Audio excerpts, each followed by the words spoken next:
So CET was really the mother of Cortex, and quite honestly, the mother of a lot of the other innovation throughout the entire region. It was the first incubator.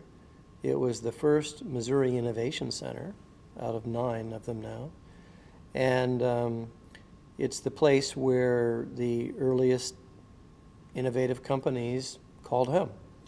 One of those was Stereotaxis, which was going public, doing an IPO, and needed to move out of CET to get more space.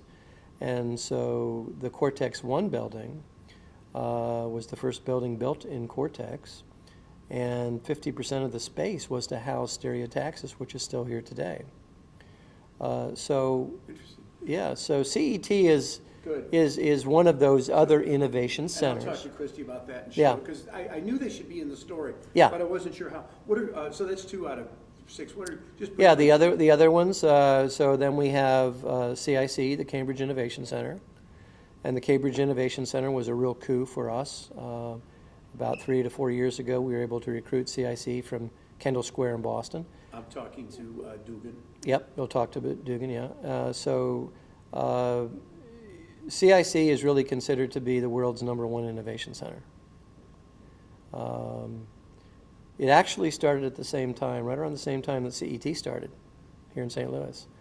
And it went through a series of evolutionary changes to become what it is today, which is very, very cool space, lots of glass, one-person offices that go all the way up to 50 to 100 people, 30-day leases.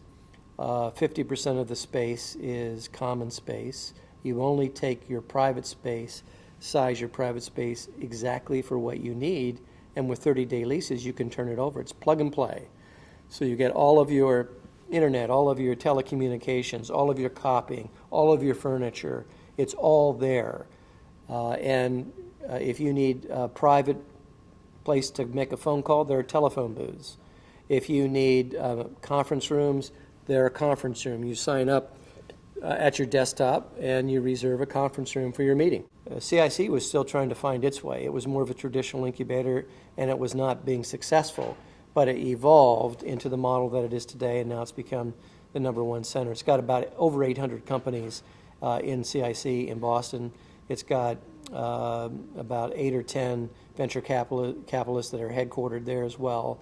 It has large companies, national and regional companies that have taken a creative presence in CIC, just like they have here in CIC and Cortex. So right now we have Nestle Purina, we have Boeing, we have Centene, we have Express Scripts, we have MasterCard, all that have taken a presence. Those are regional companies that have taken a presence here. Why are they doing that? They're doing it because they're all competing for the same talent, and that talent, a lot of that talent is right here in Cortex, and they want to shake up their corporate culture.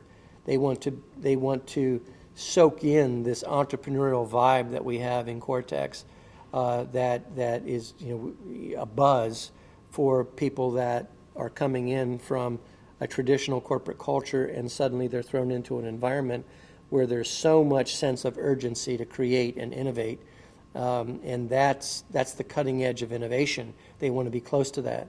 So just like in Boston, where large corporations co-located small innovative groups there, that's happening here. Google bought this small company that they at that time called Project X, which turned out to be Android, and of course it went from there.